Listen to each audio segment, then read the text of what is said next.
Hello everyone, this is Mona Rahimi, Certified Grief Recovery Specialist. Thought to get on here and talk a little bit about these difficult times, the grief we are feeling, the changes that we are facing, and how we can process all of this to feel better. Um, there's a definition in the Grief Recovery Handbook about grief that I would like to read it because it's very important to get it right. It says, grief is the conflicting feelings caused by the end of or change in a familiar pattern of behavior. So pretty much all the familiar pattern of behavior that we were used to no longer exist. It's all has changed, and we are having conflicting feelings. We feel sad, we feel mad, we are happy, we are grateful, not grateful. And so these are all normal and natural um, feelings, and that's another definition for grief. It says grief is the normal and natural reaction to loss of any kind.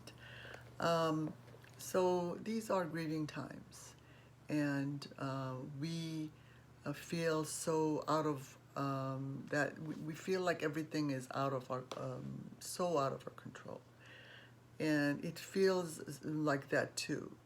But while we cannot change what is happening, we can choose to how to respond to it. I would like to actually go over a few things that might be helpful during this difficult time. We keep hearing that therapists and a lot of people talk about staying in the moment as much as possible.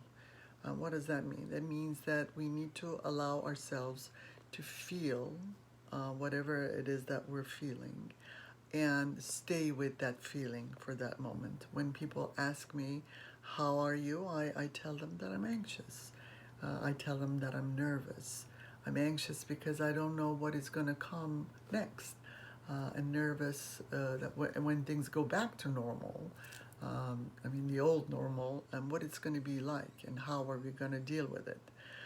So these are the feelings that I'm having. I feel very sad about the losses that I'm experiencing, loss of a normal life.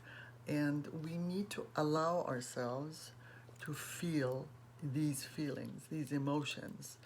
And we need to acknowledge them, recognize them. And once we recognize these feelings, then we need to get them out of our heart and out into the air, meaning that we need to verbalize them. So I think this is the time for us to find a friend, a loved one, someone that we trust, someone that um, we know that is not going to judge us, and share our feelings with them, and maybe they can share their feelings with you. I think this is a very good time for me to talk a little bit about the ways that we deal with grief. Um, a lot of old ways that we have been introduced all our lives to deal with grief and loss are not helpful at all. 15 years ago, I lost my son in a house fire, and I was given a lot of advices and a lot of tools that, out of love, people thought that that might be very helpful. But I can assure you that none of these are helpful in dealing with what we're feeling. That's why we call them, in grief recovery, we call them myths, meaning that these are things that are not true, and people think that they're true, but they're not. Some of the examples are be strong, stay strong, replace your whatever emotions, whatever is happening with, and then there's always a list of things for us to do to replace it. Keep ourselves so busy that we don't think about those feelings, and give it time. Time heals all wounds. Or in case of someone that has lost a loved ones, people say they're in a better place, they're not suffering anymore. See, none of these are actually helpful. Maybe intellectually they're all right, but when you're feeling sadness in your heart, these are not helpful. When you tell someone to be strong, you are telling them not to feel the way they're feeling, and we're telling them to, and we are judging them. And because of this judgment, when people are told be strong, they choose um, to act strong, and then they choose to isolate and be sad. And this will cause a lot of other problems when you take your sadness into isolation. So there are a few things that we can do. Um, Once we recognize these emotions that we're having, these feelings that we are having, maybe we can acknowledge some possibilities. Um, I'm very sad that, and these are examples I'm giving, I'm very sad that I cannot go to work, but I'm happy that I might be able to work from home.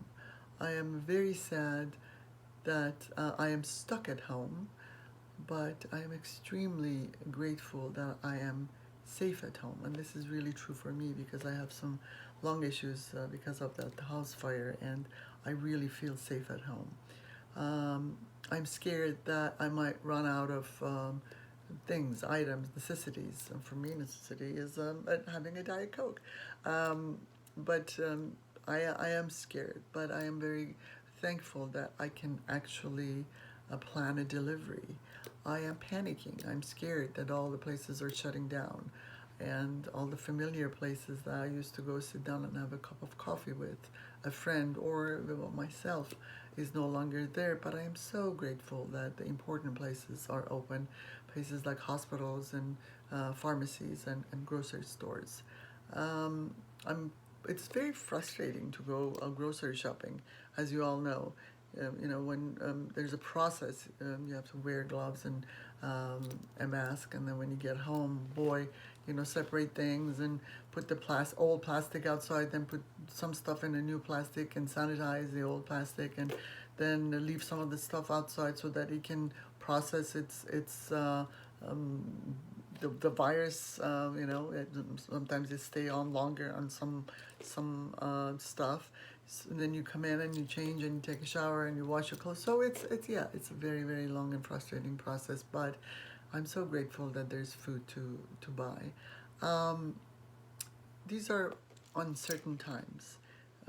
Yes, as human beings, we experience a lot of uncertainties, and nothing is really certain for sure. I went to bed one night and woke up at 5 a.m. and my house was on fire and I lost my son. Yes, that is the reality of life. But I do believe that these are time for more uncertainties, and maybe some of the little actions that we take can help us with the anxiety that we might feel from these uncertainties.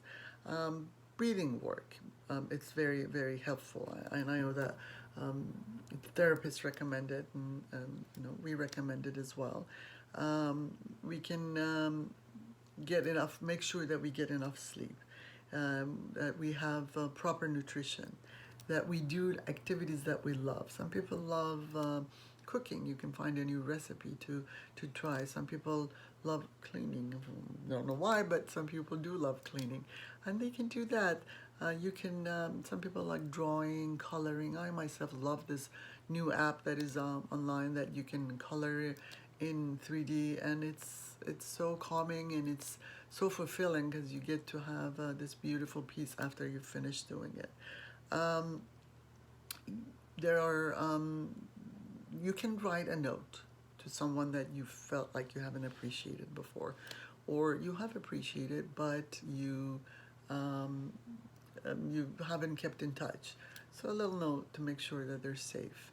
You can write a poem. You can write a journal. You can keep a journal. These little things that can bring back hope to our lives. I might be nervous and anxious, but I am extremely thankful for all the medical people in the world that are working together or separately to find something that can end this tough time for all of us. I am so grateful and thankful for all the health professionals out there, the doctors, the nurses, that are doing their best to bring some peace and safety to us. I am grateful for all the politicians, the leaders. Although I might not agree with some things they say, but I am grateful that they are trying and doing their best. This is not easy.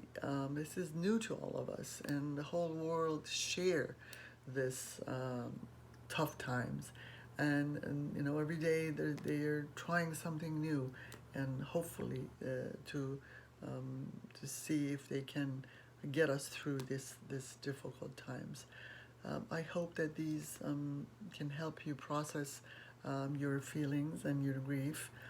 If you have any questions or any thing that you would like to share, please don't hesitate to email me at Mona Rahimi, R-A-H-I-M-I, Mona is M-O-N-A, Mona Rahimi, G-R-M, at gmail.com, and GRM is Grief Recovery Method. So Mona Rahimi GRM at gmail.com, and I would be happy to respond and reach out. Thank you for listening, and please be safe out there.